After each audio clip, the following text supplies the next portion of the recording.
இச்சமோச்சின் மலைக்கு இந்த இப்படி என்ன நினச்சி பார்க்க பெற முடியும் பார்த்தீங்கன்னா, பிக் பாஸ் சீசன் 8ஓட இப்போ லைவ் ஸ்ட்ரீமிங்கில் வந்து பார்த்தீங்கன்னா, ஒரு விஷயம் வந்து போயிட்டுருக்கு. நேத்திருந்தே இந்த ஒரு விஷயம் வந்து போயிட்டுருக்கு. ஸோ பவித்ராவுக்கும் ஜாக்லினுக்கும் இடையில வந்து பார்த்தீங்கன்னா ஒரு கிளாஷு.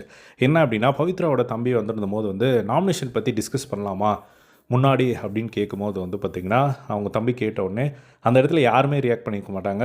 ஜாக்லின் மட்டும் வந்து ரியாக்ட் பண்ணியிருப்பாங்க. அந்த ஒரு விஷயத்த வந்து பார்த்திங்கன்னா, அவங்க அடிக்கடி சொல்லிக்கிட்டே இருந்தாங்க. இந்த மாதிரி பவித்ராவோட தம்பி வந்து இப்படி சொல்லிட்டாங்க அப்படின்னு சொல்லி. இன்றைக்கி வந்து அதை கிளாரிஃபை பண்ணுறதுக்காக வந்து பார்த்திங்கன்னா, பவித்ரா வந்து காலையிலே வந்து கூப்பிட்டு ஜாக்லின் உட்கார வச்சு கேட்குறாங்க.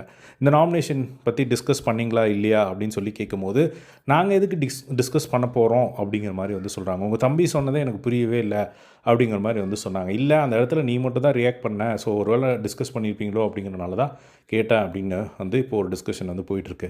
ஸோ ஆனால் உண்மை என்ன நடந்தது அப்படின்னா, அன்றைக்கி சண்டே எபிசோட் முடிஞ்சதுக்கப்புறமா நைட்டு 4 பேர் உட்காந்து டிஸ்கஷனில் வந்து இருந்திருப்பாங்க. தீபக், முத்துக்குமரன், மஞ்சரி, ஜாக்லின் இவங்க 4 பேரும் வந்து இந்த வாரம் நாமினேஷனில் ஒரு சிலரை வந்து விடவே கூடாது, நம்ம இவங்களெல்லாம் போட்டே ஆகணும், எஸ்கேப்பே ஆகிடக்கூடாது அப்படின்னு சொல்லி ராணவ் பேர், பவித்ரா பேர், விஷால் பேர் இவங்க பேரெல்லாம் வந்து அவங்க சொல்லி டிஸ்கஸ் பண்ணிட்டு இருந்ததை வந்து பார்க்க முடிஞ்சது. ஜாக்லின் மட்டுமான்னு கேட்டால் ஜாக்லின் மட்டும் இல்லை, 4 பேருமே வந்து டிஸ்கஸ் பண்ணியிருந்தாங்க. தீபக்கும் பண்ணார், முத்துக்குமரன் பண்ணார், மஞ்சரியும் பண்ணாங்க, ஜாக்லினும் வந்து பண்ணாங்க.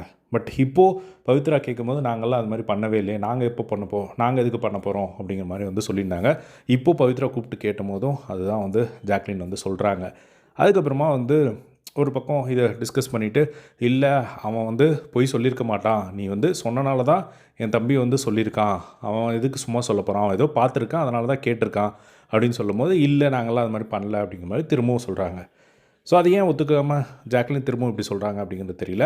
அதுக்கப்புறமா வந்து பார்த்திங்கன்னா, அன்ஷிதா கூட உட்காந்து பேசிகிட்டு இருக்கும்போது அன்ஷிதா வந்து சொல்கிறாங்க, ஸோ ஜாக்லினோட பிளானே வந்து எப்படின்னா எல்லார்ட்டையும் வந்து ரிஜிஸ்டர் பண்ணுவாங்க, இவங்க அப்படி பண்ணாங்க, அப்படி பண்ணாங்க, இப்படி பண்ணாங்க அப்படின்னு சொல்லி. ஸோ அந்த மாதிரி பண்ணி அவங்கள ஒரு மாதிரி இன்ஃப்ளூயன்ஸ் பண்ணி நம்மளை நாமினேஷன்லேருந்து வர வைப்பாங்க அப்படிங்கிற மாதிரி அன்ஷிதா ஒரு பக்கம் வந்து சொல்லிட்டு இருந்ததை பார்க்க முடிஞ்சது. ஸோ இந்த மாதிரி தான் வந்து பார்த்திங்கன்னா டிஸ்கஷன் வந்து போயிட்டுருக்கு.